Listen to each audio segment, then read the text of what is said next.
प्रिय विद्यार्थी मित्रांनो, मी दीपाली कुलकर्णी देशमुख माझ्या विंग्स ऑफ फिजिक्स या चॅनल मध्ये आपलं सगळ्यांचं मनपूर्वक स्वागत करते।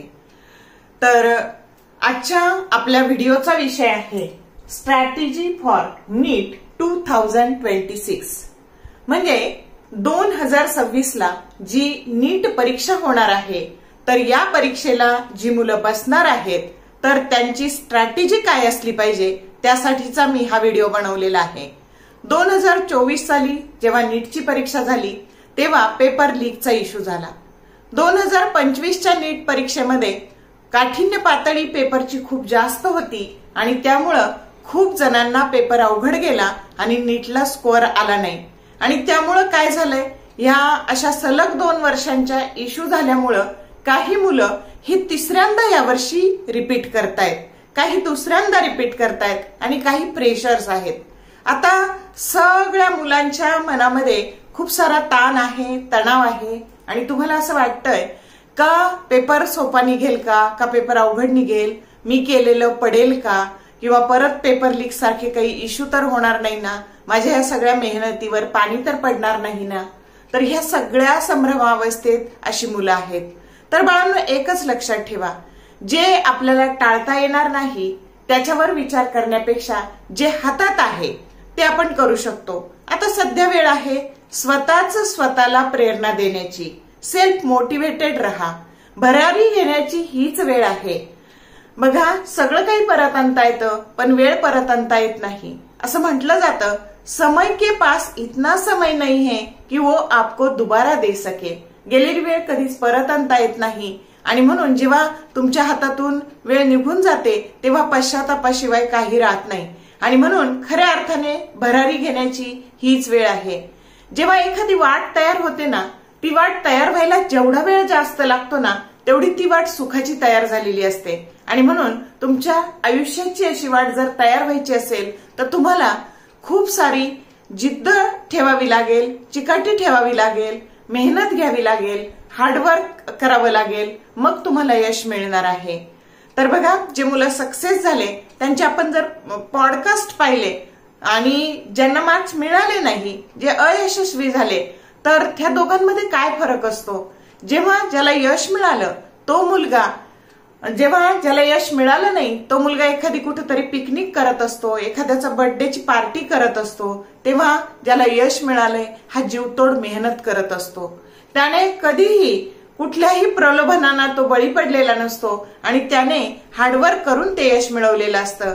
आणि आपण उगाचच काहीतरी म्हणतो की त्याची आर्थिक परिस्थिती चांगली आहे, त्याचे आई वडील डॉक्टर आहेत, त्याला सगळं आहे, त्याचं लक चांगलंय, अशी काहीतरी कारण देऊन आपल्या अपयशाचं आपण समर्थन करतो। तर तसं करायची वेळ येऊ द्यायची नसेल तर तुम्ही ध्येयाने प्रेरित होऊन तुमच्या अभ्यासाला आता सुरुवात करा। बरेचदा नैराश्य आलं की अभ्यास पण होत नाही आणि म्हणूनच मी हा व्हिडिओ बनवते की मला तुम्हाला हेच सांगायचंय की अजून हातातून वेळ निघून गेलेली नाही, तुमच्या हातामध्ये प्रॉपर वेळ आहे। जरी तुम्ही 11वीला अभ्यास केला नसेल तरी आपलं असलेला कालावधी अजून जुलैचे तुमच्या हातात 15 दिवस आहेत आणि मेच्या पहिल्या रविवारी तुमची परीक्षा होणार आहे नीटची। म्हणजे ते 9 महिने आणि हे 15 दिवस असा तुमच्या हातामध्ये सफिशियंट वेळ आहे। 9.5 महिने इतका वेळ आहे, पैकी 1 महिना तुमच्या बोर्डच्या परीक्षेला जाणार आहे आणि म्हणून 8.5 महिने एवढा कालावधी तुमच्या हातात शिल्लक आहे। आणि मग जर तुम्ही 8 महिन्याचे दिवस केले तर 240 दिवस, थोडे 31चे महिने आल्यावर थोडे जास्त होणार आहेत पण आपण टेंटेटिव्ह धरू की 240 आणि जुलैचे 15 दिवस, असे एकूण 255 दिवस हातात आहे। आणि आपल्याला आपली पहिली रिव्हिजन ही डिसेंबर पर्यंत संपवायची आहे आणि त्या दृष्टीने आपण प्लॅनिंग कसं करायचं, अभ्यास कसा करायचा त्याच्यासाठी मी हा व्हिडिओ बनवते आहे। तर तुम्हाला निश्चित दिशा मिळणार आहे अभ्यासाला आणि तुम्हाला काहीतरी प्रेरणा मिळणार आहे, तुम्हाला मार्गदर्शन मिळणार आहे की नेमकं आपण आता काय करायचंय नीट परीक्षा देण्यासाठी। तर आपल्याकडे 4000 ना ऑनलाईन क्लासेस आहेत आणि 2000 ही नीटवरची पुस्तक आहेत। मग एवढ्या सगळ्या विशाल भांडारातून नेमकं काय करायचं, तर आपल्या अभ्यासाचा सोर्स काय असला पाहिजे। आपल्याकडे जशी भगवद्गीता आहे, खूप छोटी आहे पण खूप जीवनाचं खूप मोठं सार तिने त्याच्यातून सांगितलेलं आहे, तसं तुमच्या अभ्यासाची जी भगवद्गीता असली पाहिजे, नीटच्या अभ्यासाची, ती NCERTचं टेक्स्टबुक असलं पाहिजे. त्याच्या बाहेरचं काहीही येणार नाही. मुळातच क्वेश्चन पेपर ही NCERTच्या पुस्तकातून काढायची असा नीटच्या सेलला आदेश आहे आणि त्याच्यामुळं तुमच्या NTA तुमचा क्वेश्चन पेपर यातूनच काढणार आहे. मग दुसरं बुक काय घ्यायचं तर प्रिव्हियस इयर क्वेश्चन्स 1988 पासून 2025 पर्यंत जे प्रत्येक वर्षी प्रश्न आलेले आहेत त्याच्यासाठी एक बुक विकत घ्या. मग ते आर्यन पब्लिकेशनचं आहे, सिंगेजचं आहे, कोणत्याही प्रकाशनचं. आणि प्रॅक्टिससाठी तुमच्या हे ज्या सगळ्या प्रश्नांची प्रॅक्टिस आहे त्याच्यासाठी एक बुक घ्या. आपण बघा काही विद्यार्थ्यांच्या जर घरी गेलो तर तिथं पाहिलं तर त्यांचं एवढं दप्तर आणि एवढं पुस्तकं असतात नीटच्या अभ्यासाचे की ते पाहून आपल्यालाच टेन्शन येतं. तर त्यांना किती येत असेल ते सगळं. म्हणून खूप भारंभार पुस्तकं जमा करू नका. आलं लक्षात. तर 3 पुस्तकं एका विषयाचे. काय काय तुमचं टेक्स्टबुक, त्याच्यानंतर PYQचं बुक आणि MCQच्या प्रॅक्टिससाठीचं एक बुक. असे प्रत्येक विषयाचे 3 जर म्हटलं तर तुमचे 9 पुस्तकं. आता हे टेक्स्टबुक 2-2 आहेत NCERTचे, तर त्याच्यामुळे तेवढी पुस्तकं तुमच्याकडे जमा असतील तर तेवढा तो बेस्ट सोर्स आहे अभ्यासाचा. आलं लक्षात. त्याच्यानंतर टाइम टेबल. आता तुमच्या हातात जर 255 दिवस आहेत, रोज 10 तास अभ्यास केला तर 2550 तास अभ्यास होतो आणि तो सफिशियंट आहे. त्यात मी तुम्हाला अजून असं सांगेल की जेव्हा तुमची फेब्रुवारीला परीक्षा संपून जाईल तर मार्च आणि एप्रिल हे 2 महिने तुम्ही इथे 17-18 तास अभ्यास केला तर हा कालावधी आणखी वाढणार आहे आणि तो तुम्हाला अभ्यासासाठी मोर दॅन सफिशियंट आहे. अभ्यास शेवटपर्यंत होत नसतो पण तुम्ही 2550 तासात आरामशीर अभ्यास करू शकता. मग आता तुमच्याला नीटसाठी फिजिक्सला 28 चॅप्टर आहेत, केमिस्ट्रीला 19 चॅप्टर आहेत आणि बायोला 32 चॅप्टर आहे. असे 79 चॅप्टर आपल्याला करायचे आहेत. थोडा वेळ आपण 20 धरू आणि डिसेंबर पर्यंत आपल्याला जर पहिली रिव्हिजन करायची असेल तर कालावधी राहतो 5.5 महिने. 5.5 महिने मग त्याच्यात तुम्हाला 80 चॅप्टर करायचे म्हणजे एका महिन्याला 13 ते 14 चॅप्टर तुमचे झाले पाहिजे. आणि आठवड्याला रविवार जर आपण टेस्टसाठी सोडून दिला 6 दिवस मिळतात, त्या 6 दिवसात तुमचे 3 ते 4 चॅप्टर झाले पाहिजे. आलं लक्षात. तर मग आता बघा, तर काही आठवड्यात 4 होतील, छोटे छोटे काही असले त्याच्यात तर, काही आठवड्यात 3 तर कंपल्सरी. मग आपण रविवार सोडून दिला 6 दिवस, 6 दिवसामध्ये तुम्हाला जर 3 किंवा 4 चॅप्टर करायचे तर 2 दिवसात 1 चॅप्टर हा MCQच्या तयारीसह होतो. आलं लक्षात. म्हणजे तुमच्या हातात वेळ आहे डिसेंबर पर्यंत पहिली रिव्हिजन फिनिश करायला, संपवायला. मग आता ही जी नीटची परीक्षा असते ना, म्हणून त्याच्यासाठी दिवसभरात 10 तासाचा टाइम टेबल तुम्ही तुमच्या पद्धतीने बनवा. आता हे का तुमच्यावर मी का सोपवलंय तर काहींना रात्री अभ्यास करायची सवय असते, रात्री जागून ते अभ्यास करतात. काहींना पहाटे उठून करायची सवय असते. तर तुमचं जे रुटीन आहे ते चेंज नका करू कुणाचं बघून. मित्र करतो म्हणून मी पहाटे उठून करतो असं करू नका. तुम्हाला पहिल्यापासून जशी सवय असेल, रात्री जागरण करायचं असेल तर रात्री अभ्यास करा, पहाटे करायचं असेल तर पहाटे करा. तुमच्या सोयीने टाइम टेबल बनवा. दिवसभरात 10 तास अभ्यास झाला पाहिजे नीटचा आणि नंतर बोर्ड परीक्षा झाल्यानंतर 17-18 तास तुम्ही अभ्यास केला पाहिजे. मग आता ही नीटची जी परीक्षा आहे ना, त्याचा अभ्यास करताना तुमच्या कन्सेप्ट क्लिअर असल्या पाहिजे. कन्सेप्ट क्लिअर असतील तर तुम्हाला एका सेकंदात उत्तर काढता येतं. नीटची परीक्षा ही अॅक्युरसीची परीक्षा आहे. आलं लक्षात. कारण का तर तुम्हाला बघा 3 तास वेळ असतो, आता 20 मिनिटं कमी केलेले आहेत आणि 3 तास वेळेमध्ये 45 प्रश्न फिजिक्सचे सोडवायचे, 45 प्रश्न केमिस्ट्रीचे सोडवायचे, 90 प्रश्न बायोचे सोडवायचे. एकूण 180 प्रश्न. त्याच्यासाठी वेळ 3 तास आहे म्हणजे 180 मिनिटं आहे. मग एका मिनिटाला 1 प्रश्न तुम्हाला सोडवताच आला पाहिजे आणि म्हणून इथं ती अॅक्युरसी तुमच्याकडे किती आहे तर ते महत्वाचं आहे. बघा, एक रील बघायला जेवढा वेळ लागतो 1 मिनिट, तेवढ्या वेळात तुम्हाला प्रश्न वाचायचा पण आहे, सोडवायचा पण आहे आणि OMR सीट मधलं सर्कल पण डार्क करायचं आहे. मग हा 1 मिनिट वेळ खूप कमी आहे बाळांनो आणि म्हणून तुम्हाला प्रॅक्टिसनेही अॅक्युरसी येणार आहे, म्हणून तुमच्याकडे अॅक्युरसी असली पाहिजे, तुमच्याकडे स्पीड असला पाहिजे. त्याच्यानंतर इंटेलिजंट क्वोशंट आणि इमोशनल क्वोशंट, IQ आणि EQ याची सुद्धा ती परीक्षा आहे. आणि तुमची मेंटल स्टॅबिलिटी, अभ्यास सुरू केल्या दिवसापासून पेपरचे 3 तास तिथं बसताना आणि पेपर देऊन येताना पर्यंतची तुमची मेंटल स्टॅबिलिटी ही खूप महत्वाची आहे. बघा, ज्यांनी रिपीट केलंय किंवा ज्यांच्या डोक्यात असं असेल की मला रिपीट करायचं आहे, तर तसं चुकूनही विचार मनात आणू नका. कारण काय होतं बाळांनो, की जर तुम्ही रिपीट केलं तर तुम्हाला आधी समाजाचं टेन्शन असतं की समाजातले लोक काय म्हणतील, नातेवाईक काय म्हणतील.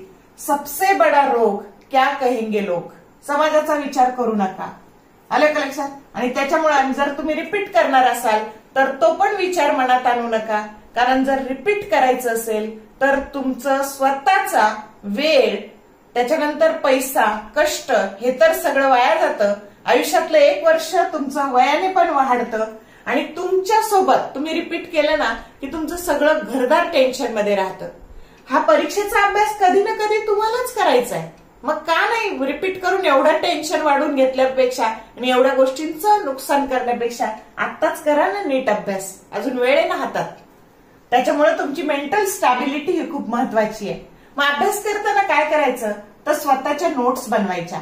हा धडा वाचला ना NCERTचा की आपल्या स्वतःच्या एका पानात त्या चॅप्टरच्या नोट्स बसल्या पाहिजे, ज्याला आपण 1 पेज स्ट्रॅटेजी असं म्हणतो. हे तुम्हाला कधी उपयोगी पडतं, जेव्हा तुम्हाला नीटची फायनल रिव्हिजन करायची असते तेव्हा 1 पेज स्ट्रॅटेजी खूप महत्वाची उपयोगी ठरते. त्याच्यामध्ये तुम्ही फॉर्म्युले लिहा, शॉर्ट ट्रिक्स लिहा, टिप्स लिहा, केमिस्ट्रीच्या रिएक्शन्स लिहा, बायोच्या डायग्राम्स लिहा, शॉर्टकट तुम्हाला माहित असतील ते सगळे लिहा. ओन नोट्स हे खूप चांगलं सोर्स आहे अभ्यासाचा. मग तुम्ही जेव्हा NCERT वाचणार आहे ती कशीही वाचायची नाही, तर रिडिंग बिटवीन लाईन, बायोच्या तर जवळपास तुमच्या डिसेंबर पर्यंत 12 रिव्हिजन झाल्या पाहिजेत. आलं लक्षात? केमिस्ट्रीच्या 10 झाल्या पाहिजे, फिजिक्सच्या पण 10 रिव्हिजन झाल्या पाहिजे.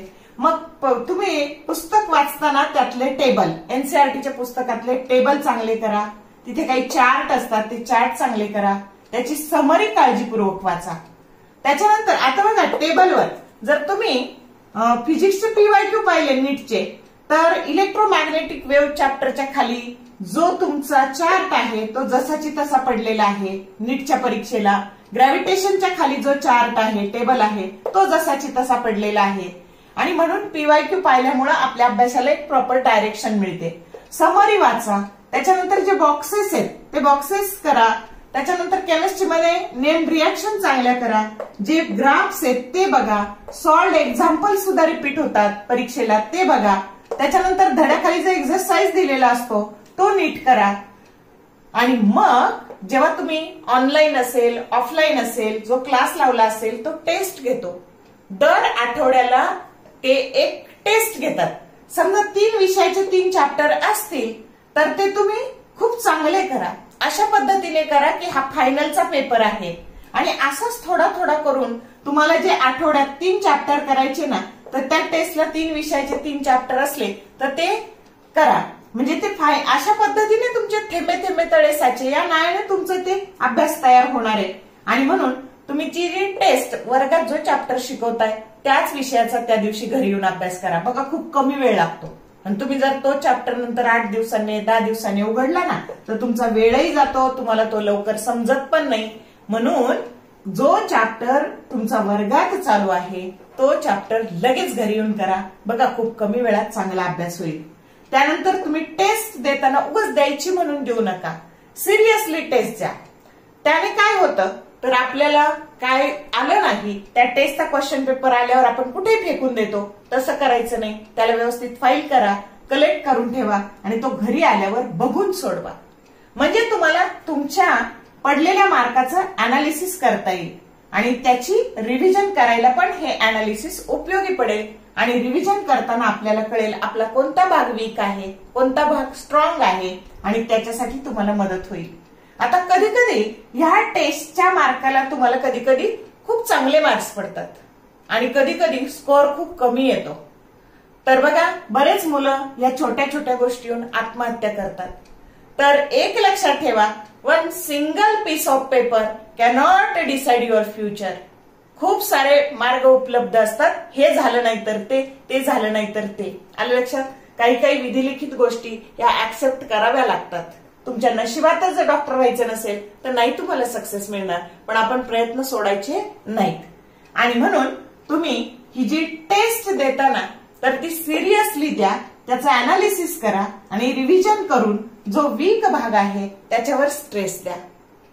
मग आता बघा, अवॉइड बॅकलॉग. आता ऑलरेडी तुमचं जर तुम्ही आतापर्यंत अभ्यासाला सुरुवात केली नसेल तर 11वी सगळी बॅकलॉगला आहे. आणि म्हणून तुम्ही बॅकलॉग अवॉइड करायचे असतील तर ह्या चॅप्टरमध्ये जे तुम्हाला इझी चॅप्टर वाटतात ते आधी करा, थोडेसे टफ वाले नंतर करा आणि सगळ्यात टफ हे फायनली शेवटी करा. त्याने काय होईल, इझी चॅप्टर एकदा प्रिपेअर झाले की थोडा कॉन्फिडन्स तुम्हाला यायला सुरुवात होईल. त्याच्यानंतर तुमच्या या अभ्यासाच्या सगळ्या गोष्टींबरोबरच तुम्हाला काही गोष्टी स्वतःसाठी करणं आवश्यक आहे. It healthy. बघा, बाहेरचं जंक फूड, गाड्यांवरचं वडापाव, पाणीपुरी, आईस्क्रीम या सगळ्या गोष्टी बाहेरच्या टाळा, कारण ते पाणी चांगलं नसतं आणि आपल्याला आता आजारी पडणं हे परवडणार नाही. म्हणून सकस आहार घ्या आणि तुमची प्रकृती चांगली ठेवा. It healthy foods. घरचं गरम गरम ताजं सकस अन्न खा. त्याच्यानंतर तुमची मेंटल स्टॅबिलिटी चांगली राहण्याकरता ब्लड सर्क्युलेशन जर चांगलं राहिलं तर तुम्हाला अभ्यासाला सोपं जातं. म्हणून रोज 15 मिनिटं होईना व्यायाम करा. Do exercise daily at least 15 minutes. त्याच्यानंतर PYQ सॉल्व्ह करा. PYQ सॉल्व्ह केल्याने तुम्हाला प्रॅक्टिस तर होतेच, पण प्रश्नांचं स्वरूप लक्षात येतं की परीक्षेला कशा प्रकारचे प्रश्न विचारले जातील. त्यानंतर तुम्ही केलेला अभ्यास हा ऍक्टिव्ह रिकॉल करा की आठवड्यात जे तुम्ही चॅप्टर केलेत, 3-4 चॅप्टर असं करून महिन्यात 13-14 चॅप्टर केलेत. तर इथे बघा, मी 30चाच महिना धरलाय. एक दिवस इथला 31चा महिना आला तर तो दिवस हा तुम्ही ऍक्टिव्ह रिकॉल करायला वापरायचा आहे. आणि स्टे हायड्रेटेड. भरपूर पाणी प्या. आलं का लक्षात? तर स्टे हायड्रेटेड. भरपूर पाण्याने आपलं आरोग्य चांगलं राहतं. तर ह्या अभ्यासाच्या मेंटल काळजी बरोबर ही फिजिकल काळजी घेणं पण खूप गरजेचं आहे आणि ह्या गोष्टी पण करणं गरजेचं आहे. बघा, मला खात्री आहे की तुमच्यामध्ये काही नैराश्य आलं असेल किंवा कुठून अभ्यासाला सुरुवात करू, कशी करू, असं जर डोळ्यापुढे प्रश्नचिन्ह असेल तर ह्या व्हिडिओने तुम्हाला निश्चित तुमच्या अभ्यासाला डायरेक्शन मिळणार आहे याची मला खात्री आहे. व्हिडिओ जर आवडला तर लाईक करा. तुमच्या मित्रमैत्रिणींसोबत शेअर करायला विसरू नका, जेणेकरून त्यांचा पण फायदा होईल. आणि चॅनलला सबस्क्राईब केलं नसेल तर सबस्क्राईब करा, कारण येणाऱ्या व्हिडिओचे नोटिफिकेशन्स तुम्हाला वेळोवेळी मिळत जातील. All the best for your study from the bottom of my heart, and thank you for watching this whole video.